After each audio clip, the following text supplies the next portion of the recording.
আন এক breaking news Morrell পুলিচৰ ৰুখত গুৱাহাটী উচ্চ ন্যায়ালয়ৰ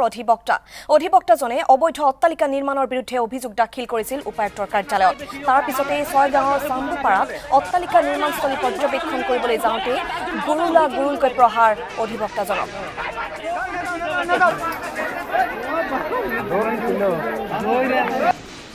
অট্টালিকাৰ স্বত্বাধিকাৰীকে ধৰি দুষ্কৃতিকাৰীয়ে প্ৰহাৰ কৰাৰ লগতে অধিবক্তাজনক এটা ঘৰত আবদ্ধ কৰি ৰাখে পৰৱৰ্তী সময়ত গৰৈমাৰী সামূহিক স্বাস্থ্য কেন্দ্ৰত ভৰ্তি কৰোৱা হয় অধিবক্তাজনক আৰু এই ঘটনাক লৈ সৃষ্টি হৈছে তীব্ৰ উত্তেজনাৰ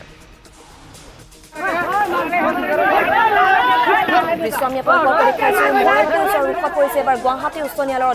অধিবক্তাজনে অবৈধ অট্টালিকা নিৰ্মাণৰ বিৰুদ্ধে অভিযোগ দাখিল কৰিছিল উপায়ুক্তৰ কাৰ্যালয়ত আৰু তাৰ পিছতে ছয়গাঁৱৰ চাম্বুপাৰাত অট্টালিকা নিৰ্মাণস্থলী পৰ্যবেক্ষণ কৰিবলৈ যাওঁতে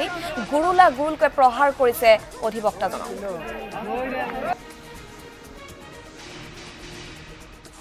মানে চাম্বুপাৰা বজাৰত কিছুমান অবৈধভাৱে বিল্ডিং বনাইছে এই সংক্ৰান্তে সাৰ্কুল অফিচৰ পৰা দীনেশ কলিতা লাটমণ্ডল তেখেতে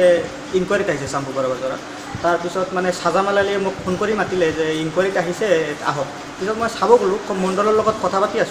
থাকোঁতে আবুল খায়েৰ আহি পেলাই কথা পাতি মোৰ লগত তৰ্কাতৰ্কি কৰাৰ পিছত আহি আছে মোক মাৰিব তাৰপিছত অলপ মোৰ পিনে খেদি আহিছে চাওঁ আবুল খায়েৰৰ লগত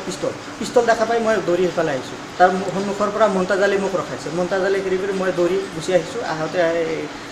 সিহঁতে পিছে আহিছে আৰু 10-12জনীয়া দল মানে আৰু খেদি আহিছে